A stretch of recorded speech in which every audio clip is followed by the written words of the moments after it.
Chapter 4 by Lindsay Moore. A knock on the door. Sorry. Now, I'm not one to rush into a burning building or to dive into a pond to rescue a drowning child. My own sense of self-preservation won't allow me to do that. How many times have you heard about someone jumping into the sea to rescue their dog, but they end up getting swept away and the bloody mutt makes it out all on their own, shakes the water off its fur and thinks nothing more to itself than, "Where's that two-leg that used to feed me my pedigree chum?" On this occasion, though, I couldn't help myself. Since my childhood watching Swap Shop, I had always held a deep sense of resentment about Keith Chegwin. I mean, Maggie Philbin was a goddess. So how did this chump manage to punch so far above his weight? So when the woman of my dreams says she wants me to come quickly, it was an offer I couldn't refuse. Beside me, Brinsley rolled his eyes. "What is it now?" Maggie Philbin put her hands on her hips. "An emergency," she said sternly. "Another explosion. This one's worse than all the others." "What sort of experiments are you performing?" I asked.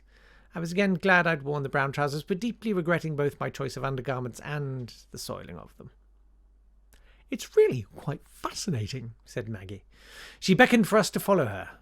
My host got up, making a big show of how annoying he thought the whole thing was, muttering under his breath.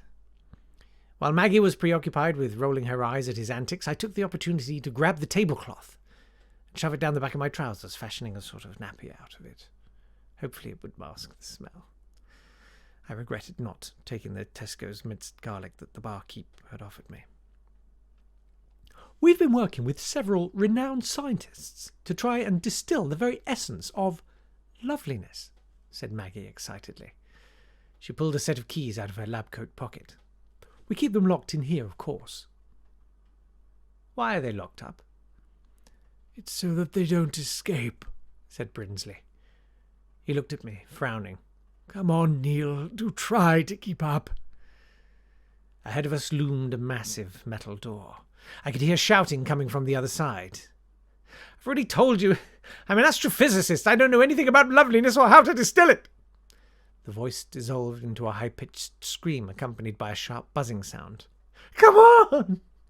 Is the shock collar really necessary?" "So you've abducted scientists and are holding them hostage until they can distill loveliness for you?" I asked. "Isn't that illegal?" Brinsley whirled around, his eyes boring into mine like a dentist's drill boring into a molar without anaesthesia. "Yes," he shouted. "It's very illegal, but it's absolutely necessary. I crave loveliness. I must have it. I must. It's not enough to surround myself with lovely things. It's never been enough. I must have the very essence of loveliness. Something I can breathe in. Something I can ingest. Or possibly inject."